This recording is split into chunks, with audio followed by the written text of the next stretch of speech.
Hey, Alex and Fiedgen here from Worship Ministry Training, and part of the Worship Ministry Training Academy is live weekly coaching calls where students in the academy get to spend an hour and a half on a video call with me every week asking questions as they pertain to their specific ministry. And so the episode you're about to hear is a snippet from one of our recent weekly coaching calls. And if you'd like to join the coaching calls and join the academy, you can try the entire academy, not just the coaching calls, but also all the courses and all the resources and the live monthly workshops for just $1 for the first 15 days. You can go to worshipministrytraining.com, and I'd love to see you on our next coaching call. If not, that's okay. Enjoy this free podcast episode, and I'll talk to you at the end. The biggest trouble I have is, I guess for so long, we haven't really had a consistent communication style. And so my issue is people like not responding in a timely fashion, or they just ignore the emails. We use, the band group. Yeah. And I post pretty much on there, and I see people get the notifications. They just don't respond. Yeah. So I don't know if you have any thoughts on that of, how I can, have good communication with my team. Yeah. I'll be real with you, man. It is the bane of our day. I mean, my team and people I communicate with, I think everybody's so inundated with notifications and distractions that they can't keep track and they can't reply. I wish there was a wand we could wave and make people responsive, but from COVID on, it's like everybody became irresponsible. I'm not even kidding. Everybody just became more irresponsible after COVID and less responsive, more overwhelmed, more distracted. And I really think that there's so much on here that dings and pings, and there's this news. I mean, I was on the plane, getting off the plane from Chicago, and I was watching the people, we were standing waiting to get out, and I'm watching people use their phones. And one guy was faster than I've ever seen anyone, jumping between 4 or 5 different text message threads. Another guy was bouncing between 4 or 5 different apps, checked Instagram, checked Snapchat, checked this. And then this other lady was going through email and just delete, super fast, just deleting so many emails from her inbox. And then I'm just looking at all the emails in her inbox, and it was all just spam. And I'm like, this is what we have to try to get people's attention through. No wonder nobody's responding anymore, Yeah. And so, I mean, I guess my encouragement would be don't feel discouraged, because it's kind of happening to all of us.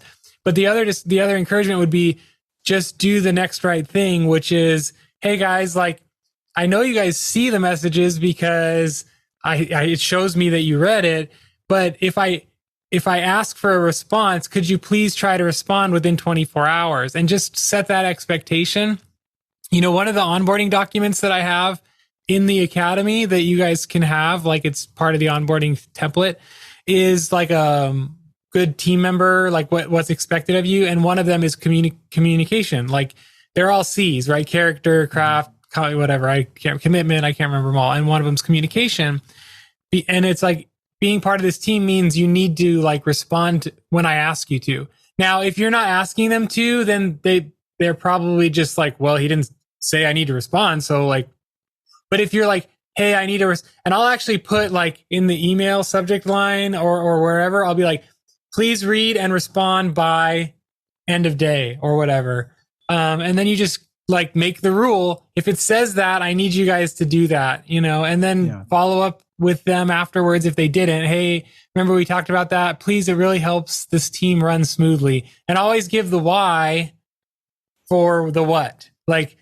I'm asking you to do this because it helps the team run smoothly, and we all have more fun at rehearsal because we're not stressed out, right? Mm-hmm. So those would be my thoughts on that. Okay. But I'm open to any other pushback. I mean, I think part of it is they're stuck with the old way where, it was more ragtag. And I find myself, when they aren't responding, I would just message them directly. And that probably isn't helping, because then they'll just expect me to do that from now on. Right. So Yes. I actually have a group communication course in the academy. It's only 3 lessons. So if you have time, watch it at 2x speed and just, get through it in 40 minutes. Maybe you've already watched it. It's probably one of the first ones I watched. Yeah, Nice. I should probably watch it again. Been a Yeah, no, while. but exactly what you said is right. If you always make it easy for them to ignore the primary message, then they will do that because they're like, "Oh, Kenny's just going to send me a private text anyway to tell me what he needed to tell me." Right? So you want to train them to go to the That's why I haven't been sending emails in the platform or about the platform, even though people read their emails and then they come to the platform. I'm trying to just post the Monday morning updates in the platform so they get used to going to the platform. But tomorrow I'm probably going to email them to tell them, by the way, every Monday night we have coaching calls, because I haven't sent an email about it. But I'm trying to make the platform the primary place where they go. But sometimes I'll kick around an email to push them back to the primary place where they need to go. So anyway, That's genius. it's hard, dude. It's hard. I mean, building the platform is pretty much like building a team. So we're all doing this together, right? So yeah, I would just try to push them. You could even, here's what you could do too, Kenny, is like, you could post your thing in Band, and then whoever doesn't read it, just be like, hey, I'm not going to do this forever, but I just wanted you to know that there's a message in the platform. Don't tell them what the message is in the text. Tell them to go to the platform. So you're training them to use where you want them to be, and also tell them, I'm not going to do this forever with you about telling you to go read it, but I'm just trying to nudge you in the right direction just so that you get used to doing this, so I don't know. Those are some thoughts. Okay. Great question. That one was podcast worthy. Cool. Very relatable. Yeah, and we're all in it with you, man. Like, it's super. I don't know, Derek, do you feel that way? Like, people aren't responding? Oh yeah, so we're having this team meeting. I created a registration. I sent an email saying, with the link, go to this. If you can't make it, just let me know. So you can reply to the email. You can pick the link. I've tried to create multiple ways. I had 10 of the 30 possible people reply. So then today I sent out another email. I did get some people actually, oh yeah, I meant to, so people do not respond even in Planning Center when we use that. My goodness, it's like I'll have a bass player on Saturday night say he's available now for Sunday. And if it happens to me, I don't care. I'll go with my acoustic all by myself. It doesn't bother me. But if I've set a more junior worship leader up, I'm trying to give them the best tools and the better team, and that person's letting them down. That's where it bugs me. But yeah, it's an ongoing battle. I haven't figured it out yet. Yeah. I thought bigger stick, but that's not the answer. I haven't tried it, but I've thought about it. It really has gotten worse since COVID. I'm just being real. Yeah. We actually stopped using our primary communication platform because people were so over it. During COVID, they just got screened out. And then our primary communication platform became sort of like the bane of their existence. And they were like really not wanting to use it. So we actually just cut it completely. It was banned, the Band app. We cut it completely because we were like, they hate it so much that we need to figure out a different way to communicate with them. So we went to texting because texts have like a 97% open rate. Emails only have a 20% open rate on average. So texts, we use Planning Center now to text people, the information. If they're on a team, that's how, or we'll add them all to a team, or you can select your whole team and send a message. So we've been doing text because it does get more response, but it has gotten harder. So I just don't want you to be too discouraged with yourself. But like anything in life, just keep doing the right thing, right? And I recently, when did we talk about this? Was this last week's coaching call?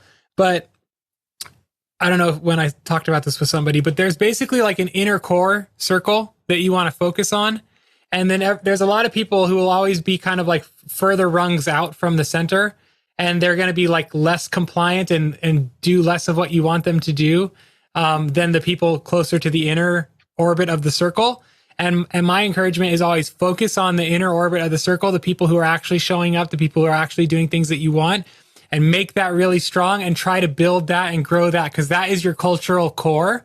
And then from there, you have the outer rungs of people. So, and then the outer rungs of people will hopefully kind of get more sucked into the center orbit with time as the mass of the center gets bigger. And I'm getting too astrophysical here, but yeah, I think that focus on those people doing the right thing for your team, talking about, like, telling them what they need to do, keep reminding them, keep loving them, keep telling them what you're expecting of them, and lovingly have those conversations on the side with them. And, just keep doing that, because eventually you'll get the core, and the core they'll get it. They'll get what you want. And then, the people on the outer rungs will get swept into the center a little bit more easily. So anyway, those are just some thoughts, but basically keep at it. All right. Hope this episode helped you, encouraged you, spurred you on in your ministry. If it did, please help us by forwarding it on to a friend. It's no secret that podcasts grow when people share it by word of mouth. So just take a minute, text it to someone, or do a screenshot and share it on your social media. If this podcast is helping you, we would love for you to help us. Also, if you want to join us inside of the Academy and join these live weekly coaching calls, you can try out the entire Academy for just $1 by going to worshipministrytraining.com. All right, hope to see you inside the Academy. Otherwise, I'll see you at the next episode.